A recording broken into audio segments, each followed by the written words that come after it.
வணக்கம் நண்பர்களே. ஸ்டெர்லைட் போராட்டம் எத்தனை பெரிய போராட்டமாக உருவெடுத்தது, அதனுடைய திசை வழி இப்படியெல்லாம் அது எந்த திசையை நோக்கி சென்றது என்பதெல்லாம் எல்லோருக்கும் தெரியும். இது போன்ற இன்னொரு பெரிய போராட்டம் திருநெல்வேலி மாவட்டம் முழுவதுமாக, ஸ்டெர்லைட் போராட்டமாவது தூத்துக்குடி நகர் பகுதியில் மட்டுமே நடந்தது. ஆனால் திருநெல்வேலி மாவட்டம் முழுவதும் இப்படி ஒரு போராட்டத்தை முன்னெடுப்பதற்காக பல அமைப்புகள், பல தன்னார்வலர்கள், ஏன் இதெல்லாம் சொல்கிறேன் அப்படின்னா, இவ்வளோ பெரிய ஒரு விஷயம் நடந்துக்கிட்டு இருக்கு. எதை நோக்கி, எதற்காக? தாமிரபரணி நதியை காக்கணும் அப்படின்னு சொல்லி பல இயக்கங்கள் போராடுகின்றன. தன்னார்வலர்கள் போராடுறாங்க, இந்த குழுக்கள் போராடுறாங்க.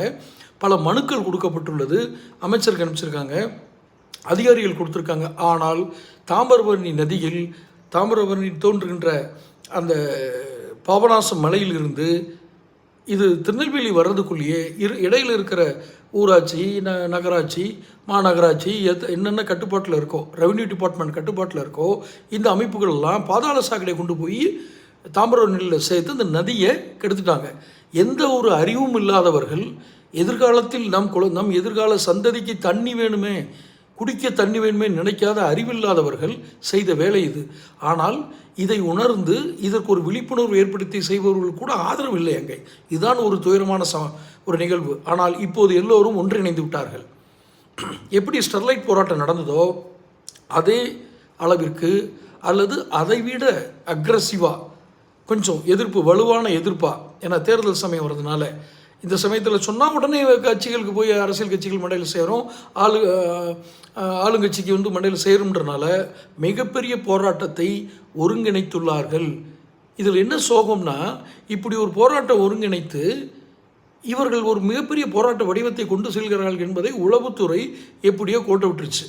இந்த செய்தி ஆனால் கட்சிக்காரர்கள் வழியாக அல்லது வேறு யாரோ ஒருத்தருடைய வழியாக முதல்வருக்கு போய் சேருது. யாருக்கு? ஸ்டாலினுக்கு. அவர் ஆஸ்பத்திரியில் இருந்தாலும் ஏதோ ஒன்று பார்க்குறாரு, உடனே அவருக்கு கோபம் தான் வருது. ஒரு மாவட்டமே கொந்தளிக்கிற அளவுக்கு ஒரு மாபெரும் பிரச்சனையாக இருக்குது. அப்படி என்ன நடக்குது தாமிரபரணி ஆற்றை அசுத்தப்படுத்துறதுல? இதில் யார் யார் சம்மந்தப்பட்டிருக்காங்க? இந்த ஆறை காப்பாற்ற வேண்டாமா?